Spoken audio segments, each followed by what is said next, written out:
Hi guys, on this episode I just wanted to give a heads up. Our audio file got corrupted, so it's a little scuffed. It's not perfect. We tried to fix it, but next week we'll be back in action and ready to go. Let's hear it. What is this? It's boosted, bitch. What's up, guys? It's Mer. She's all cat. She's all cat. Hey guys, welcome back to She's All Cap. We are currently at the end of our content trip, and it has been a wild weekend. For sure. Yeah. Sammy's currently sitting here with what we think is a broken foot. So we gotta go to the ER after this. Yes. But we are sitting here with Kira today. Hi guys, I'm very excited to be on here. It's my first podcast. Oh my god, I your know. first podcast. Well, we're excited to get to know you. Yes. We've been able to get the spicier side of Kira this whole Oh my week. God.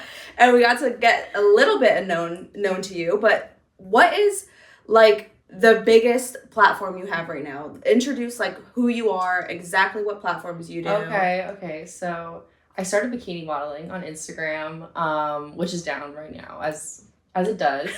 But when I used to live alone in college, I was pretty antisocial actually. So I was like, you know what, I'm just gonna start a YouTube channel just for fun. I have all this free time, and that ended up doing really well. So YouTube is definitely my biggest platform. I love my YouTube babies, and it's been a wild ride. It's been a couple years that I've been doing YouTube now, and it's just been like mind-blowing how crazy the algorithm is and how much you can grow just from, you know, being authentic and posting one video a week. Yeah. Did you have anybody that like influenced you to do YouTube? Were you watching it as a kid? Oh my god, or- yeah. I watched so much YouTube as a kid. I mean, I really liked the vloggers. Mhm. I always wanted to be a travel vlogger. I loved watching like Lost LeBlanc, Cara and Nate. I was watching all these travel videos, and I was like, you know what, I just want to do YouTube. I think it'd be fun. I started with like Mac Barbie 07. Like that was my girl. Like all the way back when she was doing makeup tutorials. And I've just learned everything on YouTube. I learned how to do makeup. I learned how to cook. I learned, you know, photography, videography. So once I started doing YouTube, I had all these ideas. Like for years, I would write down my YouTube ideas, and I started doing them. They were so random at first. Like I would do like a water bottle taste test where I like ranked all the different. Wait, I water want to do bottles. that. And they do actually taste different. Yeah. I now know what water I like. I'm picky. I've always been picky with my water. Yeah, because some of them taste kind of crazy. Dasani is the worst. Crazy, yeah. Dasani was not one of my favorites. Any like of the bigger brands, I don't like. The Iceland water is good. If it's in a box, I hate to say it. But I actually like the box water. You do? I actually like it. I didn't think I was gonna like it, but when I did my little taste test, I really liked it. But I was doing like little vlogs. My very first YouTube video was my 21st birthday trip to Miami, because I used to live in Miami, moved out. I went back to see my friends for my 21st. So that was my first vlog on YouTube. It didn't do that well. It got like a few thousand views, you know, because if nobody knows you, they don't really care about watching a little vlog. I was just like, you know what, I'm going to do it, edit it for days. It took so long. And then I started doing so many random videos. Most of them are still on my channel, actually. And then my first bikini haul got like almost 1 million views. So I was like, all right, like I guess That's where it is. Yeah, I was like, all right. And you know, I didn't initially want to do like thought content on YouTube because I wanted to be a little bit more, I guess, diverse, because my Instagram, like TikTok, was all thought content. And I kind of want to be taken seriously as a creator. Like brands and other content creators don't really take you seriously when you do OnlyFans or try to like put that content out there. They're like, oh, she's just going viral for her body, but it is really hard work. So you know, once the YouTube algorithm was kind of like telling me that they wanted to see the try on hauls, I just went with that. I would love to do more vlogs. I would love to do more like traveling content, but right now, like, it's working out, so I'm not gonna mess with it. I'm really happy with my channel, but I would love to do some more like serious content or more like there's so many things I want to talk about, and it's hard because social media makes you want to niche down, and they really only prioritize your content if you're in this little niche. And how can we as people just be one thing, you know? Yeah. Like, I love photography, I love to travel, I'm really interested in travel hacking, you know, credit cards, building finance, like income streams. That was why I started doing OnlyFans in the first place. I was building like all these different income streams, and OnlyFans was the one that happened to be the most successful. So I was really interested in doing all that, and it is hard to do like the only haul stuff, because once you review, like, I mean, I probably reviewed 500 plus bikinis and lingerie. What do you say? You know, like, oh, this is a quality, I like this, I don't like this. I mean, it just, I wish that I was doing a little bit more like comprehensive content, or content that I feel like was helping people more, because I always wanted to like help people and find a way to make the world a more beautiful place. And I know we're going to talk about my theater stuff. That was like really why I wanted to do theater, because I was like, I have this huge opportunity to do storytelling.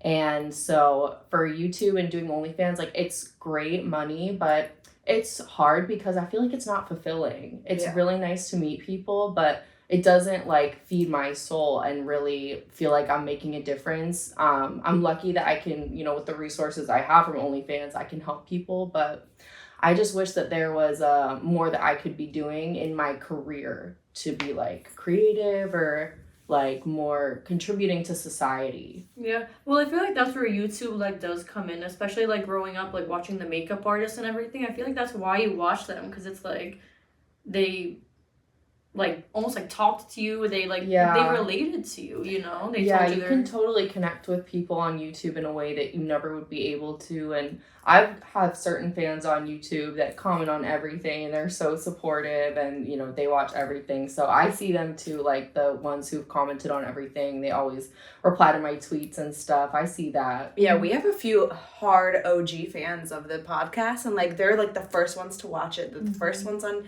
Twitter. They're the first ones to subscribe to your OnlyFans. I love that. I did want to say before I forget, because you keep saying you like helping people and you like that. Me and my boyfriend were just talking, and we were like, we really like Kira. Like, you were helping the whole time. You guys are so sweet. And you were really sweet, though. You just kept helping out. You were helping out others. Like, there's not many people who want to help out others, and you really are. So I do appreciate that. Yeah, you have very like genuine personality and energy. Dude, I've been on the receiving end of like so many people taking advantage of me, or just coming to my apartment, like not being clean, not being good guests. And you know, I don't mind because I'm inviting you into my home, but I would never want to make someone feel that way. Like, I just feel like I've had some instances where people have made me feel a certain way, like they didn't respect my space or my time or what I was doing, and I never want to make anyone else feel that way. So I don't mind when it happens to me, but I'm just like, I would feel so bad if like I came to someone's house and like left trash somewhere or didn't clean up after myself, or because I know you've been doing so much too, and I don't like to see people like doing so much and then no one's helping. So I'm like, let me contribute in some way too. And I think that like I'm a very spiritual person. It all goes back to like my beliefs on just being a good person and trying to be nice to everyone. And sometimes it's hard because I'm sure you guys get like hate comments too and people being negative, and I had to do like a lot of inner work before I was able to like just not care and be like, you know what, if you're the type of person to say something negative online, you probably have some other issues that you might need to fix. And like I think this is from living in Miami, because people in Miami are not genuine. There are some people who are. I don't want to make a huge generalization, but there's a pattern of, you know. I feel like when you go to Miami, it's just you go for fun. Yeah, and the people who live there, some of them, they just really care about hustling, and they, you know, sometimes they can be flaky. They're not always there for you. So when I was going to school in Miami, I was like, you know what? I don't care how other people treat me. I don't care, you know, what they do. I don't want to be like that. I don't want to make, just because like someone made me feel a certain way, I don't want to then bring that to someone else and be like, oh, well, because people are like this, I'm going to be like this too. Exactly. So I was like, you know, I'm just going to be a nice person. I don't care what other people do. I hope it doesn't affect me, because I don't want these people who are negative to, you know, affect myself and affect like who I am deep down in my values. Especially too, like on these content trips and everything, you meet so many different people, but it's nice. I think the group of girls we had this trip, well, it was a very solid group. We had a good group this trip, because it's nervous too to come in, like especially as a smaller creator, to come into these content trips where people have so many followers, and it's intimidating. That's how I only have 11,000. That's how I feel. I'm like, yeah, like I don't even have Instagram right now, girl. So it's so intimidating coming in on these trips, because my first content trip, I didn't know a single person, and some of the girls were really nice, but there were like 30 of us there. And some girls, like, I definitely felt like they treated me differently because of my platform, one, and two, like, based on how you looked in real life, too. Like, I felt like some people were nicer to the girls who, like, looked better IRL. Some people only cared about, like, followers. And I just want to be friends with everyone. I'm like, you know, if you do OnlyFans, like, we probably have a lot in common. So let's be friends. Like, let's do stuff together. Because it's very isolating to, like, work from home. You know, people see the traveling, they see the content trips, but they don't see us, like, sitting at our computer planning out content. I mean, I have some crazy spreadsheets of, like, my daily, weekly schedule. And it can be really isolating to just, like, be alone all day, like, doing that stuff. Sometimes I'll just go to a cafe and work, but I have to be sneaky about where I sit, so I can't have anybody looking at my computer screen. Do you have any, like, the dark screen or anything? I have one on my phone. I don't know, my phone's not here, but I just look for it. I have, like, an anti-spy screen on my phone, not on my laptop, so every time I, like, go out and work somewhere, I'll just try to, like, sit somewhere where my back is, like, to the wall. But my favorite cafe in Miami that I always used to work at just closed. I was so sad. Why? I know. Honestly, I liked it because there was never anyone in there. Oh. I think they closed because there was no one in there, but it was really good. I just think you have to do a lot of marketing in Miami. You know, if the place is good, like, it probably won't stay in business unless you're marketing it like crazy, just because of all the competition down there. It's a big city. So I think they just closed. They didn't have enough traction, and I was so sad about it. I love to work there. I was like, y'all should have let me know. I would have invested. Right. I was just gonna ask, do you have any, like, investments or anything like that? Oh my God. Yeah. I actually, one of my favorite YouTubers is Graham Stephen. He's a big finance guy. So I actually was a sophomore in college when I started watching his videos and realized, like, I could build wealth too. And that's when I really started to be, like, smarter about my money. I was always a budgeter. I was always someone to keep track of things, but his videos really, like, lit a fire under my butt. So I invest pretty heavily in the stock market. I have a financial advisor who manages my money in my business, and then I manage my personal money. So I put a lot of money into index funds, ETFs. There's a really cool thing called the, like, Becky ETF, which is where it's like a theory where the most affluent, you know, white women basically control a portion of the economy. So, like, if you invest into all these different stocks, like, I put like $200 into, like, every stock that was in the Becky fund. And it's really interesting. It's like Starbucks, Target, Peloton, Apple, that, like, you know, these affluent women are shopping at. Because when you think about it, women make most of the household decisions. So I invested in that, but mostly it's stocks. Next, it's real estate for me. Nice. I was looking into, like, drop shipping, like, investing in a drop shipping site, or, like, doing Amazon, Walmart drop shipping, because there are companies that will, like, build the store for you and then you buy the store. And I talked to a couple companies. I didn't get a good vibe from them. It seemed a little bit scammy to me. So I'm right now going with the low risk routes of index funds and next real estate. I have, like, some money in crypto, but that's just, like, for fun. It's like $3,000 in crypto that I was like, I'm just gonna play around with it. So yeah, that's pretty much all I've invested in right now. Yeah, I really want to get into, like, stocks and everything. I like to watch Gary Vee a lot, so that's where I'm getting, like, all of my education at the moment, but eventually. Graham is awesome for stocks. Like, he has a podcast too, where he has some really interesting people, like, in the finance world come on it. So I always like to listen to that because it motivates me too. Like, I see what they're doing, and he makes so much money. He's still so stingy. I'm like, I wish I could be like that, because I'll pull my credit card. I'm like, oh, trip? Yeah, let's go. I'm not good at being stingy. I like to spend my money, and I need to learn. I used to be so stingy. Oh my God, I would do, like, my friends made fun of me in college because I would get my groceries at Dollar Tree, but I was not playing around. Like, I did not have a lot of money in college, but they were, like, all teasing me because I got my groceries at Dollar Tree, and now they're all like, so what is OnlyFans? You know? Right.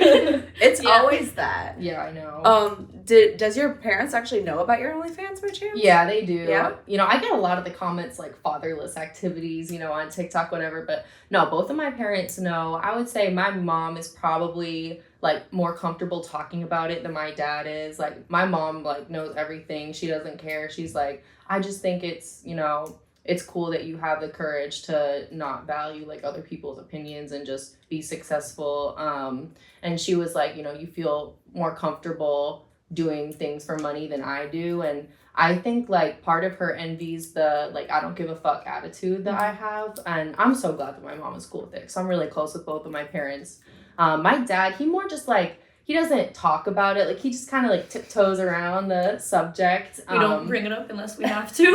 Yeah. I mean, my aunts don't care. The only person in my family who, like, definitely is kind of in the cold about it is my grandma. She's, like, Irish Catholic. So, you know, we just talk about the YouTube with her. I'm like, yeah, I'm a YouTuber. But I do have enough subscribers on YouTube that it kind of makes sense that, you know, I would make a living there.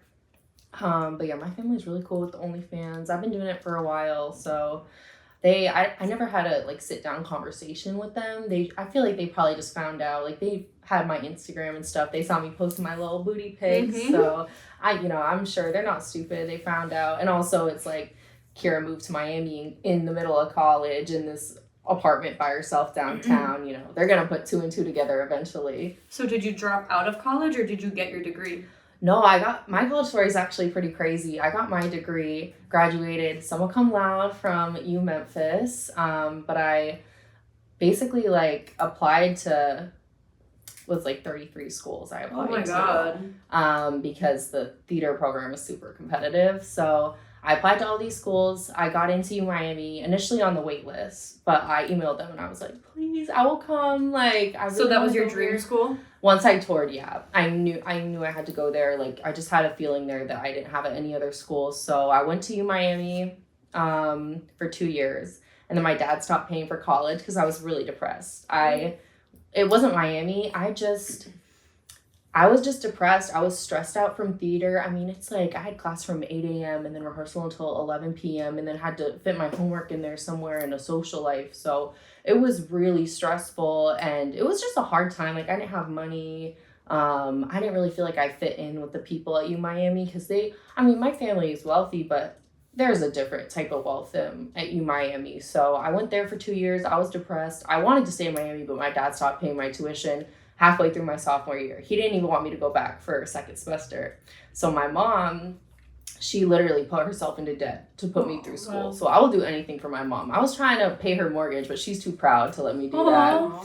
But yeah, so I moved. I was so stupid when I was in college, but you know, I'm glad it all happened. So I met a guy on vacation in Tulum who lived in Memphis, and you know, we had this little whirlwind relationship. And I knew I was going to have to move schools, so I applied to BU and I applied to Memphis because they both have theater programs. BU is really good, but Memphis was... So you met this guy for one day, basically, and then you were like, I'm moving to Memphis with him. Okay, that wasn't exactly how it unfolded. Like, we met on vacation in Tulum, and he was like, oh, you should come to Memphis for a couple weeks because I was still on my winter break. So I was like, yeah, you know what? And, like, I'll look at the school, too. So I, like, did a little tour of the theater program when I was in Memphis. And then I applied to the school there. I applied to BU. I got into Memphis the next day, girl. Like, wow. Their theater program was They were not all asking that. for you. Yeah, no, I could go off about that school because I had some really bad experiences there. But basically, I applied there, got in. He broke up with me like a week later. Oh, So it was and I didn't get into BU. So it was either go to Memphis or drop out. And I'm stubborn as fuck. I was like, I'm not dropping out. We're going to Memphis, baby. Good for you. So I lived in Memphis for 8 months. Worst thing that ever happened to me. Why? What is it like there? It's pretty bad. The crime there was really bad. I had a 1-bedroom apartment in East Memphis. And if you're familiar with East Memphis, it's a scary place. You know, they were telling us not to leave our house at night, like on campus. The campus police would say, this period of Spotswood Ave, like, don't ever go here. I lived on that street. The police would tell you that? They literally would send emails to our campus and be like, if you live on the 36th block of Spotswood Ave, like, do not leave your house at night. Be very careful. Like, don't walk. It was bad. Like, I used to tell people if you get robbed in Memphis, that's the best thing that could happen to you because there was a lot of violence there. I would hear gunshots, drag racing on my street. I was terrified that someone was going to break into my house because I lived on the first floor with my cat. So it was, nobody liked me. oh my god, nobody at that school liked me. Now they all think I'm so cool. Wait, why didn't they They're like so you? fake to me because they were jealous of me. I was that, you know, girl from Miami, and to them I had money. I didn't have money, but it's just a very poor city. So to them I was like the girl from Miami with like all these Instagram followers. I mean, one girl literally said to me, and she ended up dropping out. So, but she said to me, she said, if you like Miami so much, why don't you go back there? Like, Wow. I was like, you have no idea what people are going through. And like, they were not nice to me. I had a friend there called Ray. Shout out to Ray, because she took me under her wing. She brought me into her friend group, and like we would always smoke together. So I was very grateful that I did have a small group of friends there, but they did not like me in the theater program. The professors did not like me. I actually had an experience where my dance teacher grabbed my ass in class, like in front of everyone. Like we were doing a demonstration. Mm-hmm. He grabs my ass in front of everyone, and I'm like, girl, I was shocked. Was that like how he normally acted with everyone? No, like I was so surprised because he seemed gay. Like he seemed very gay. So I was surprised. We were doing this demonstration, and he was like, basically, so he was like, everyone partner up. I had no friends, so I was the odd girl out, and there were an even a number of people in the class, so I have to be with the professor. So we do the demonstration, and then he's like, okay, and this is what you don't do, and literally grabs my ass in front of the whole class. Wow. No one said anything. No one stuck up for me. I was shaking. Did it get I like was awkward pissed. silence, or were they just like looking was you up like- and down? No, like people just like pretended like it never happened. Like it was wild. And then one girl like 10 minutes later was like, I can't believe he just did that. I was like, bitch, me too. And it was like after 5, so the Title IX office was closed. And I'm a Karen. So that next morning, first of all, I called my parents. I was livid. Livid. And they were pissed too. So the next morning I marched my ass to the Title IX office. Like I cried to this lady, and she's like, well, can't he just apologize? Excuse me? And I was like, damn, I must really be in the South.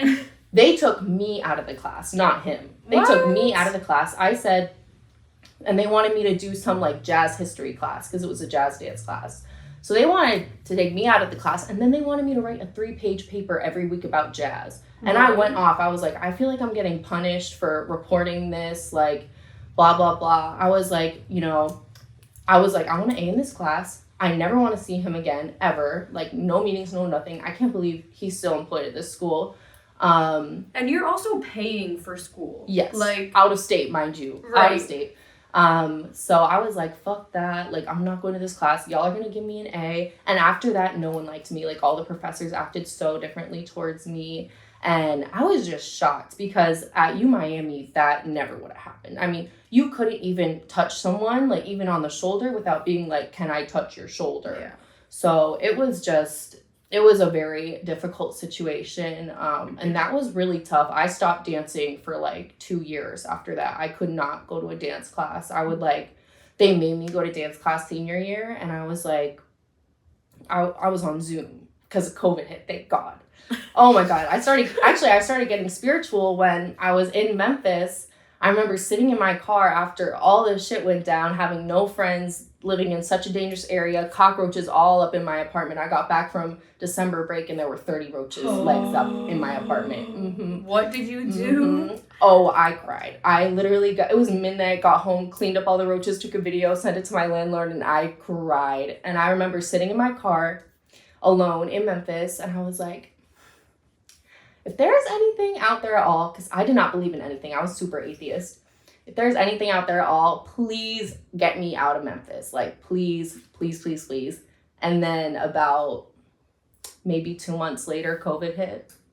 And you got out of Memphis. You manifested that. Dude, I hate to say it because so many people lost their lives. I realize how privileged I am to have benefited from the whole COVID situation, but it was awful, and I was so grateful to get out of there. Once we got the email from the school, like, spring break was extended, don't come back to class, I packed up my car so fast and drove home to Boston.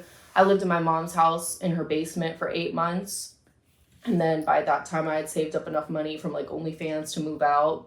So I did all my classes online in Memphis. I got a doctor's note first I got a doctor's note from my therapist, who was like, it's really bad for Kira's mental health to come back. Like, we don't want her to go back to Memphis. She's just going to do all her classes online. And they said, no, that's not good enough. We need it to be a medical reason. Like, Wait. so Southern. You know, the first day I was there, I got dress coded at the gym. I was wearing a sports bra. And they said, they said, you can't wear this. You have to go put on a shirt. I said, this is a shirt. And you were going for, was it an art school? No, it was like U Memphis, like the big public, like University of Tennessee affiliated school. I didn't even apply to a single college, so. Dude.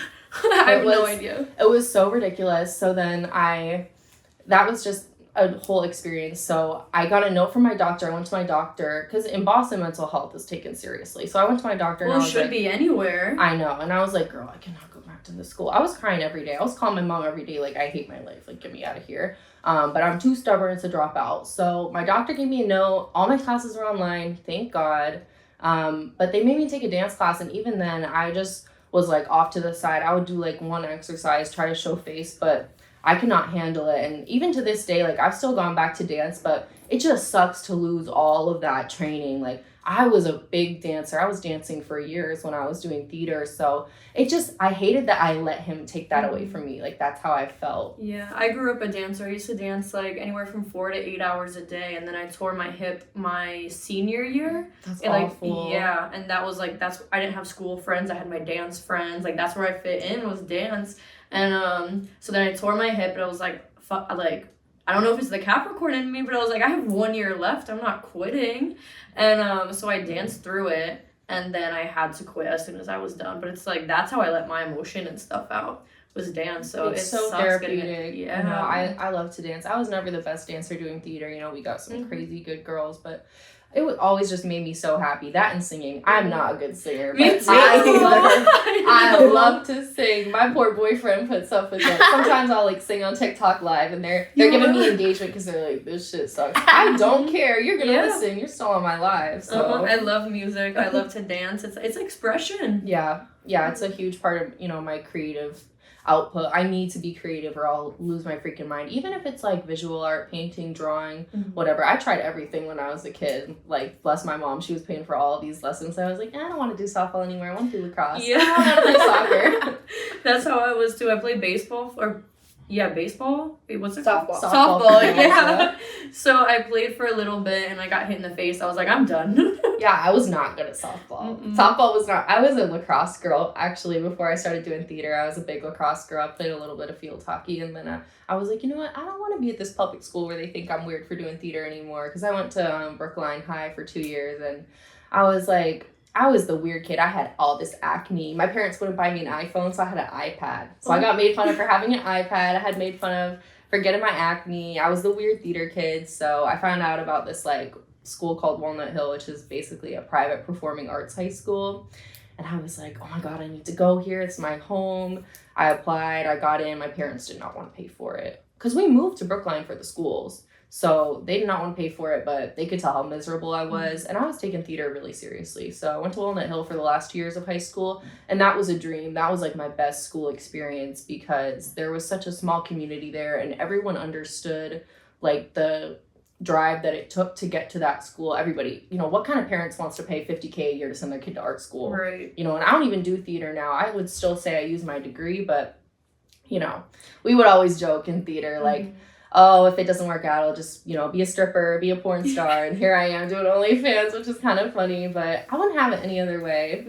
I'm still confused on what theater school is. So, I mean, Oh my don't God. take it the wrong way, No, but like no. normal people who go to normal colleges, like we're always like, what the fuck is like theater school? Like, what do? You just dance around? I never took it serious. I was like, So, what the fuck is this? that's a like, good what question. do you do at theater school? There were 5 majors at Walnut Hill. It was dance, music, theater, visual arts, and then we called it WFMA, which was writing, film, and media art. So there were all types of artists there. In the morning, we would have our classes, like academic classes from 8 to noon, and no one took them seriously. They were good classes, but no one took them seriously. And then we had like a lunch break, and then we'd have like an assembly session. So we'd have a meeting with our advisor or whatever. I was in like the school activities board, so we'd meet there.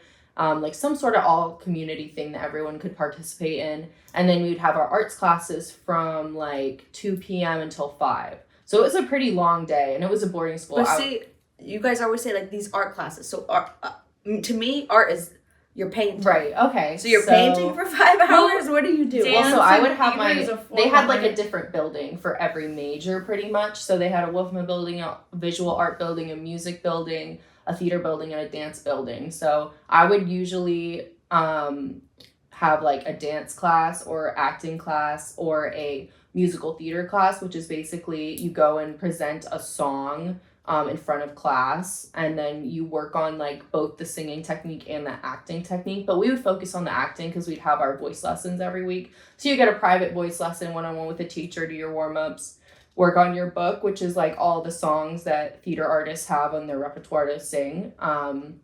So we do that. We'd have dance class. We did jazz, ballet, and tap. I love my dance teacher. She was an angel. And then we would also have acting classes where we would either do scene work or monologue work. So scene work is like with a partner, you do a scene from a play, and then monologue is, you know, memorizing something like about a minute long, and you like act it out for the class, get notes. People take crazy notes there. And then after 5 p.m., after our arts classes, we'd have like 45 minutes for dinner. And then right back to rehearsal. So we'd have rehearsal from like 7 to 10 and then go home at 10. So it was a crazy, crazy day. I can't believe I did that looking back now. Yeah, you're a hustler. I can't believe I did that. I wanted to be on Broadway so badly. Like that was my dream. And then once I started doing OnlyFans and traveling and COVID hit, I was like, okay, maybe I'm going to pause this because Broadway wasn't doing too well during all of that. It had to close. And that was right when I was going to be like auditioning for stuff. So would you ever bring any of that into OnlyFans?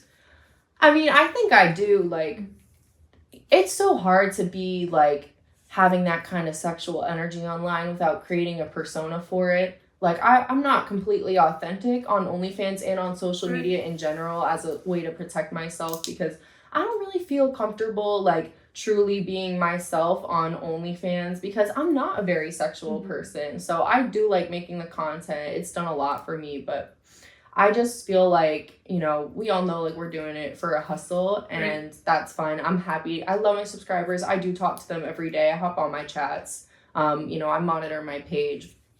And I don't know because I definitely act in there. I put on like my little like Kira like booty queen persona. And that like is a great way to still be able to enjoy like having sex outside of OnlyFans because sometimes it's hard. It's like if it's really good, it's like damn, I kind of want to grab a camera right now.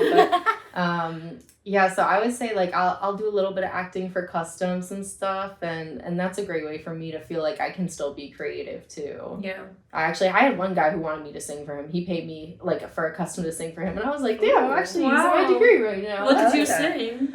Oh my god, I don't even remember. It was probably it wasn't anything theater. He wanted me to sing like a couple pop songs, like slower pop songs. Because I mean, theater songs. If you guys have heard them, they are a little bit out there. I don't know if I would probably jack off to that. But he was like, yeah, just throw on some lingerie and like sing a couple songs. I was like, shit, okay. And at that time, I was living in my parents' basement. It was hard to make content in my parents' basement. You know, I'd have to wait until they went to bed or something. Because I just wanted to be respectful, you know. Yeah. So that was probably the biggest way that I've used my theater degree so far. I mean, I've done a couple little acting things just for fun, but I don't think I'd do it for money because, I mean, those Broadway people do 8 shows a week. They only have Monday off. One thing I want to do, I want to start doing pole dancing on OnlyFans because that way I can dance and make money off of it. Dude, pole dancing is legit. I just bought heels, but I didn't buy the pole yet. I would love to learn how to pole dance. So they have classes in Miami too. I would love to go. It's hard. Yeah. I've never tried. You have to have so much strength. Upper body strength. Yeah. I can't even get my ass up there. Dude, I'm a leg girl, so Yeah. Me too. yeah, all my strength is in my legs, but Well, you can use your legs to get up. Yeah, you can grab it with your feet and stuff. Yeah. Those strippers make it look so easy. Like in Miami at the club, sometimes like they'll have girls that they pay, you know, to go spin at the pole. Oh my god, they make it look so easy. Oh, and they get up so high, and then they do the drops too. Oh my god. And some of them got the flamethrowers, and there's like, I'm like, what the fuck is going on? It's such a spectacle. I love it. I think it's so cool. Yeah. Yeah, it's an art. Like there's some people are really good at it. Yeah. That's But, I did want to get I want to get a question about OnlyFans because I Okay. know it's really hard dating, and we were talking Oh, like a yeah. little bit about the dating scene with having an OnlyFans. Right. Is it hard to be in a relationship with an OnlyFans? For me, it's way harder to date and try to find a boyfriend doing OnlyFans. Like So I was living in Boston when I first started. I would go on so many first dates and not a single second date, girl. Oh my God. Because these guys, you know, I started lying about what I did because they'd be like, oh, what do you do? I'm like, oh, I do OnlyFans. And then, you know, the first thing they say is, oh, well, I've never done OnlyFans before. Explain the whole platform to me. And I'm like, oh my God. Because I don't want to, like, I'm on a date. I don't want to talk about what I do. And, like, they just kind of look at you like a zoo animal. They're like, oh, it's an OnlyFans girl. And I know we were talking. That's why I don't love wearing my merch in public, because people are like, oh my God, do you do OnlyFans? Like this girl in the elevator at the hotel. She was nice, but I just don't want to have that conversation. And then she's like, oh, well, what do you do on OnlyFans? And I'm like, go look. Go buy it and you'll find out. I'm like, girl, what do you think I do? Like, I don't want to tell a stranger that I do porn, you know, because that's just awkward. Like, I'm looking at you straight in your face. Usually it's all online. Yeah. But dating, I would go on so many first dates. They would just... nail flying down. I would go on so many first dates, and they only cared that I did OnlyFans, and it was like really obvious. And they also, I could tell, like, didn't want anything serious with me. They didn't take me seriously as a partner. They just wanted to hook up, and I'm not a hookup girl at all. My fans all the time, they're asking me if I do that, and no, I don't hook up with people. When I was single, like, if I thought a guy was really cute and I was kind of into him, but I could tell that he didn't want anything in a relationship, I would only meet up with guys if I was like, tell me right now before I even take my time to get ready and meet up with you that you're down to film it.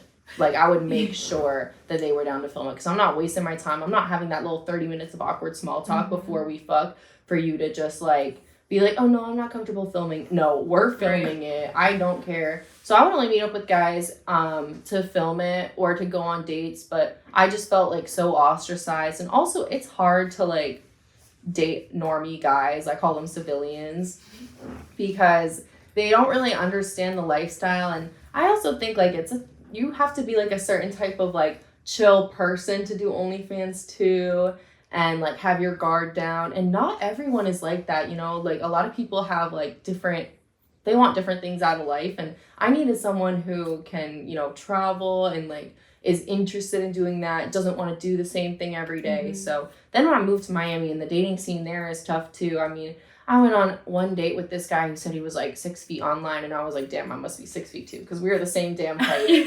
And he shows up bald. I was like, did I get catfish? Like, it was the same guy, but he just showed up straight bald, didn't comment on it the whole time. And it wasn't like he had cancer or anything. He had a full beard, but he was bald. Oh my God. And I was like, did you lose a bet? Like, what's going on? Did not mention it the entire date. And also in Miami, the guys who date there are like they would always think that our date went so well, when I was sitting there like, get me out of here. Yeah, we didn't have a connection at all. And I was like, how could there be such a big divide between what you think happened on our date and how I really felt? And I mean, now with my boyfriend, we like to go out to restaurants and all point out, I'm like, they're on a first date. Because I can tell from the girls' body language, you know, they're kind of sitting like this, like, proper. You know, not uncomfortable, but it just seems like they, like, you know, smiling, going along with things. And I was really surprised that the guys in Miami just had no idea, like, how I felt. You know, they'd be like, oh, that date went so well. Like, when can I see you again? And I was like, I think that date went so well. And we also talked about OnlyFans the whole time, and that's not interesting to me. It's a turnoff to me, especially when they mention it before you do. Like, yeah. Saturday, I ended up going out on my way home, and the entire time, all they were talking about was OnlyFans. I was like, I didn't bring that up. And I could go to sleep right now. Yeah, you know?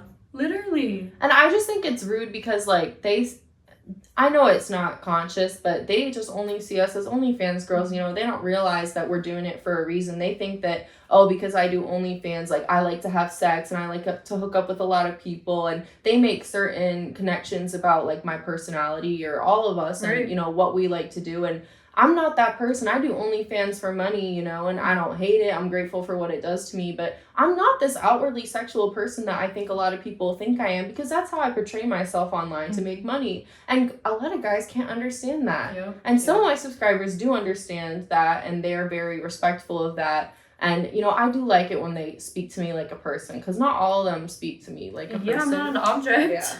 Yeah. I have a question, because I'm going to ask everybody about this. Okay. But I just want to know your favorite time this content trip. I want to know like your favorite thing that we did and that you think will bring in the most money. Oh, okay. What I think will bring in the most money. I think that stuff that we're doing on the first day, like the flip cup and the drinking game, like the sexy flip cup, I think that's going to do really well. And I was making some TikToks with girls too. So those always perform well for me. I'm really excited to see what happens. And this podcast, of course, it's been really nice to sit down with you guys and make genuine content and really be myself. Because I'm definitely not myself when I'm, making like the YouTube videos or the TikToks, and I love making YouTube videos, but I definitely put on like the Kira persona, like little bit of a bimbo there, but hey, it works. And how can you make a lingerie haul like intelligent, Teach finance in your lingerie. You should do it every like that. I know, I've done an episode talking about like crypto in my bikini, but it didn't do that well. You should put a schoolgirl outfit on. And teach it. Like a little whiteboard.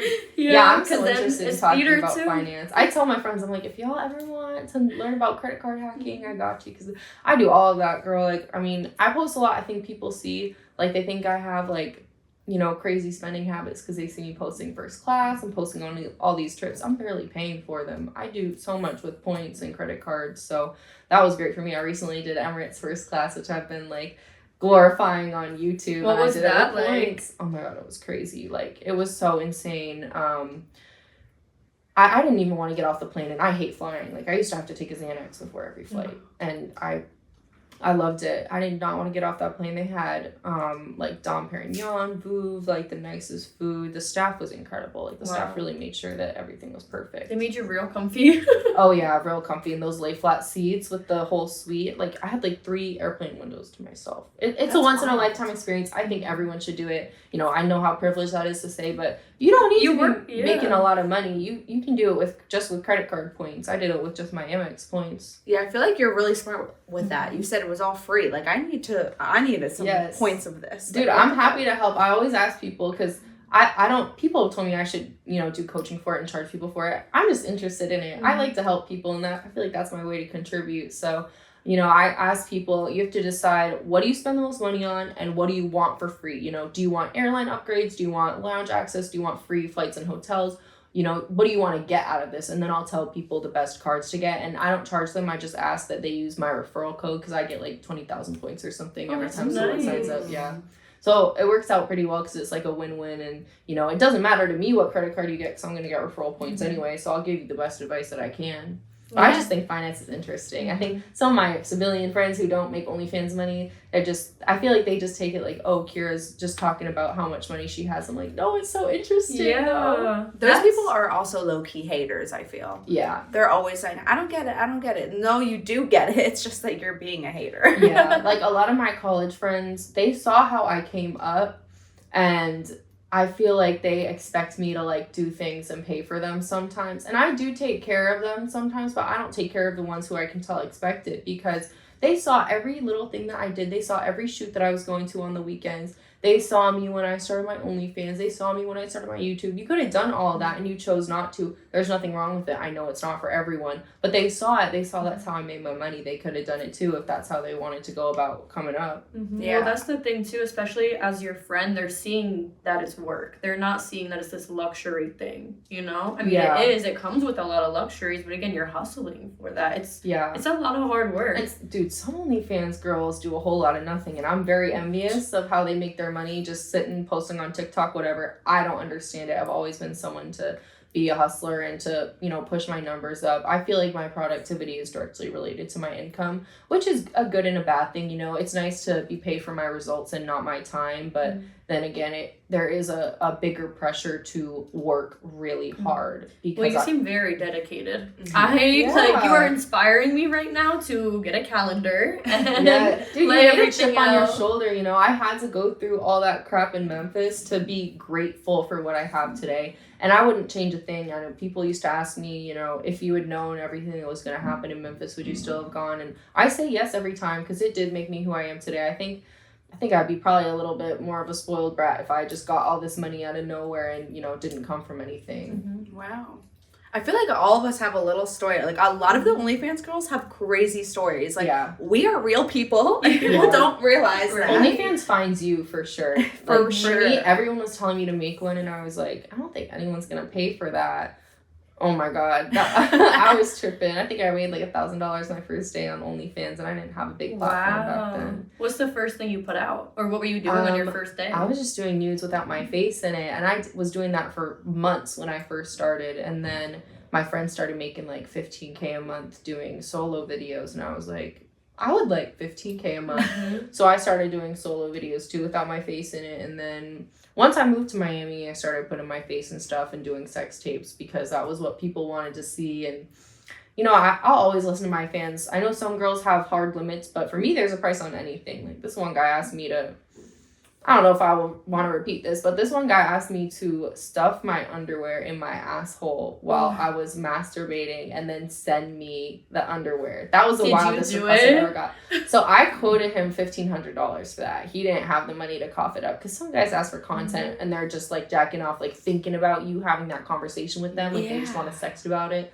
So I was like, you know what? Send me what you want. Like be specific. And I was like, all right, like I'll do it, but for $1,500, and I would charge more for that now. I wasn't making that much at the time, but he was like, all right, no, thank you. Half of them, they're like, how about $200? It's like, bro, like God. you're asking for the most shit and you want it for the cheapest. Yeah. Like, what are you One doing? guy messaged me to fuck me. He was like, oh, like fuck for $150. I was like, I would not even make you a custom for $150. Like the amount of guys who think that like I do meets on OnlyFans, like it's ridiculous. I'm like, I would actually be losing money if I took the time to do in-person sex work, and I just can't pretend to like people like that. You know, like I did not like a lot of guys before I met my boyfriend, to be honest. It was hard. It was hard to even, you know, find guys to take you seriously in like a relationship because you do OnlyFans. So I'm really grateful for what I have with him, and he's cool filming content. He's very supportive. My biggest fan. So it's really nice to have that. But I was single for 2 years, struggling because I'm a lover. I believe in love. Yeah. I think it's the best thing ever. I think we were put on this earth to love, whether it's romantic, platonic. I think that's why we're here. So I was missing out. I loved having my boyfriends. I dated a lot before I started doing OnlyFans. So then now I've been with my boyfriend for a minute now, and he'll do like OnlyFans stuff with me or YouTube stuff. He'll like rate my lingerie videos. So it's That's your fun. best friend. Yeah, it's fun to do content together, and it's nice to have him around. We're doing long distance forever, and that sucked. So it's nice to have him finally in Miami with me, and we can make content regularly. Because every time he would come visit me, it felt like so much pressure to film all this content because we, you know, would only see each other like once every other week or every 2 weeks. So I felt like we just had to cram it all together. So now it's nice because we can just be like, okay, we're going to film today. Or, you know, it's chill. There's not pressure. Because when you have pressure on making content, I'm sure you guys can relate. Oh, yeah. It just makes it so much harder. I do like making content, but sometimes it's hard between everything else that we're trying to juggle, like prioritizing stuff, and it takes a lot of energy. Yeah. People don't realize how much energy it takes. Yeah. Oh my god, like if I have to come 3 times in a row for videos, oh my god. And don't even get me started about anal stuff. My fans love anal stuff, and that takes so much out of me. I like anal too, but filming it is a whole thing because you have to get your ass ready and stretch it out and then do the video, and they want it to be long, so you have to make it a long video and all of that. So I try to film every Tuesday and Thursday, but sometimes I just like take one day and just do it all so I can have the other days off. Yeah. That's what I like to do. I try to bang it out like on a Monday, Tuesday for 3 weeks. I'll do like 5 to 6 scenes every day. I mean, every Monday, Tuesday. So I have off for a while. Yeah, that's good. I should do more of that, but it just works out for me doing like a little bit at a time, Tuesday, Thursday. And then I love my desk work days. Like I just put my hair up in a bun, wear sweatpants all day. I was never a makeup girl. I was never a hair girl. Senior year in high school, I would never ever do my hair or makeup. I just did not care. Same in college. I would only do it if I was going out or taking pictures because I was just not the type of person to get ready. That's why I like having my lashes on. I'll just do that. Like I feel like that's good enough because I don't need to like.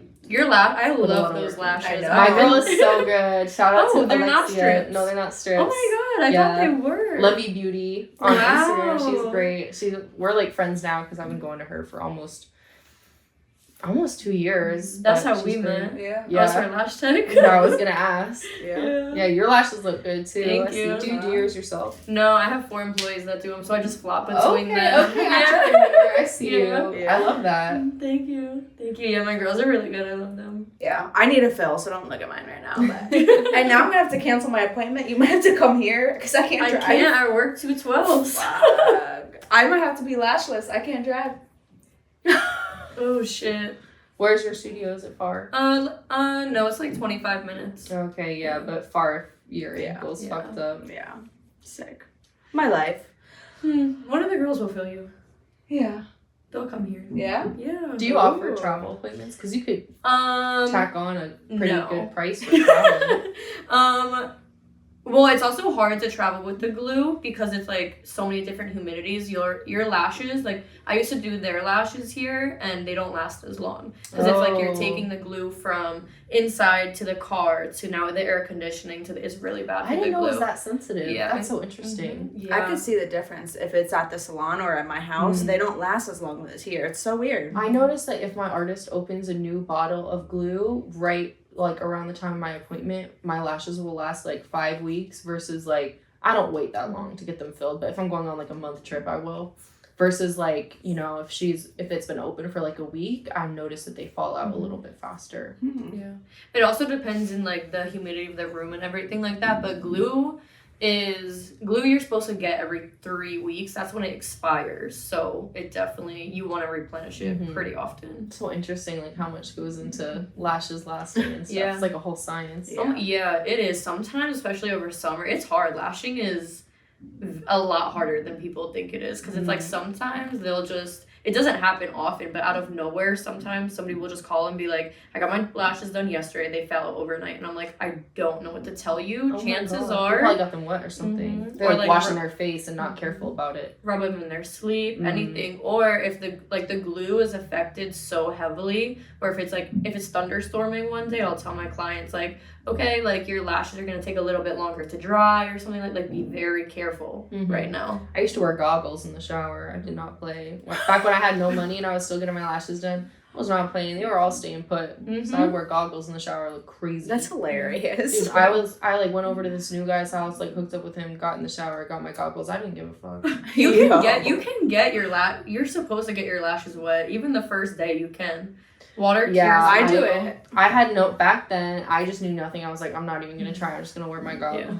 Oh yeah, like 2-3 years ago we used to tell our clients not to get them wet, but it was also new 2 years ago. Now it's so advanced Yeah. that Now my lash artist is like, wash them. Yeah, you know, every every 3 day. days or Mhm. something. yeah. So I try to be careful about washing my lashes too, because they get when the Crusty. oil like builds up here and I can't wash my face because Mhm. it's like 48 hours for the Yeah. glue for my lash artist. I'm like, oh my god, let me wash them, Uh-huh. please. Yeah. It's a lifestyle, I swear. I wouldn't have it any other way. You know, I like how I look without lashes, but I love how I look Yeah. with lashes. Yeah, you wake up, it's the middle of the night, like you're just like, oh, I got a full face of makeup on right now. Yeah, I feel like people think like girls who get work done like that are insecure. It's like, no, I liked how I looked Yeah. before. I just also like how I look with them. Like when I got my boobs done, I definitely had some fans like complaining about it, but I wanted my boobs done since 7th grade. Mhm. So I really didn't have an issue with it. Once I had the money, I was like, okay, I'm finding the best doctor, getting them done. And I'm so grateful I did. I don't care what other people think, you Yeah. know. I like big boobs. I don't like even big think my boobs and I boobs are that cannot big. lie. I like big boobs. Even on other girls too. I'm a big titty appreciator. So I was like so excited to get them done. I didn't care what anybody else said. My family and my friends were very supportive, which meant a lot to me. But even if they weren't, I didn't give a fuck. I wanted them done. I want mine done really bad.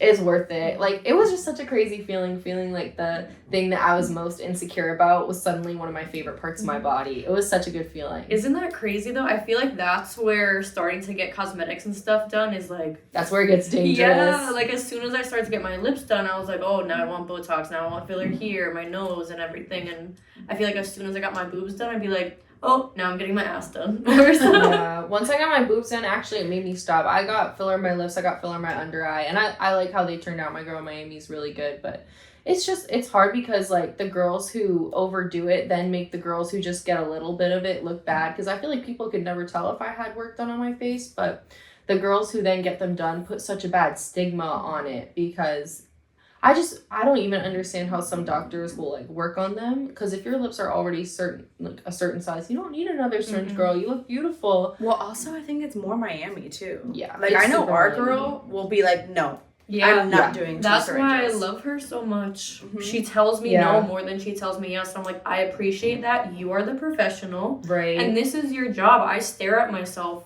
It's hard to OD. tell on yourself too. Mhm. Like, I think there's a lot of like body dysmorphia and issues in Miami. Like, I've had friends come visit and they said like they're like, oh my god, like I feel like so insecure here. I don't feel that way at all, because I feel like everyone is beautiful in their own way. But there's definitely like a blueprint in Miami where people, I think, value a little bit more than natural beauty.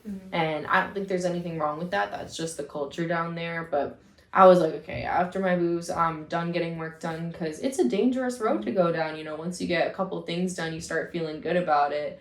Like, and then you feel like you're getting that confidence from the change. Right. Which And is like you dangerous. said, you can do it in the snap of a finger, that it's like, it's just done. Yeah, but it definitely helped. Like on OnlyFans, I felt so much more comfortable making content once I got my boobs done. I loved it, because I kind of have big nipples, so I feel like it was weird to have such like little boobs and then big ass nipples. So I feel like now the size kind of It's like balanced out. Yeah, and I feel like, I don't know, I felt like very masculine in my body before, and now I feel like so feminine with my boobs done. So it's been a great feeling. It helped me like embrace my feminine energy more, because especially when you're single, like you always kind of have to keep your guard up with guys. In Miami, it's a really dangerous, hostile place for women, especially attractive women.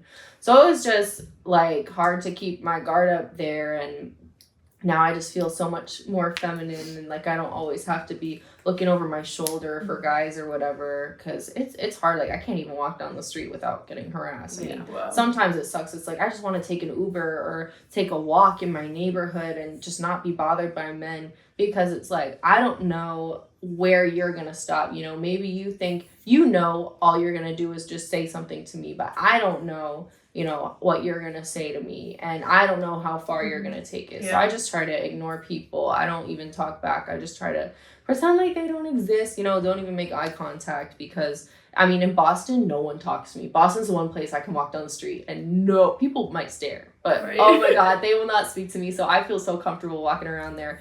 But in Miami, oh my god, especially South Beach, and I live in downtown, it's a little crazy there. Like South Beach, I try to avoid, because it's like all tourists just trying to get some pussy, and that makes the dating scene in Miami hard too, because it's all tourists, and they're like, oh yeah, vacation hookup, and I'm like, well, I don't want a vacation hookup. Yeah, Miami people suck, I swear. Like, a lot of them are obviously really nice and everything, but all the experiences I've had in Miami, I'm just like, oh my god, it's fun for vacation, and then I want to go home. Dude, even the other OnlyFans girls there, it's hard, you know, to really make friends. I have like a very small friend group in Miami, and we're all really grateful for each other, because we know how it goes. But I'm getting ready to leave. Like, I think I'm growing out of it, but I love how cheap it is to live there. I know it is sometimes expensive when you go out and do stuff, but my rent is really cheap. I don't have to pay income tax there. So I'm just trying to, you know, now figure out a plan. But the thing is, the living expenses are more, you know, costly. So I could go live in a place that has income tax and still be saving money because of the living expenses. Yeah. Right. Wow. All right, well. All right, well, we have a couple more podcasts to do today. Sammy has to go. So many. We I'm went over over here lots. itching. I'm like this because my foot is bothering me.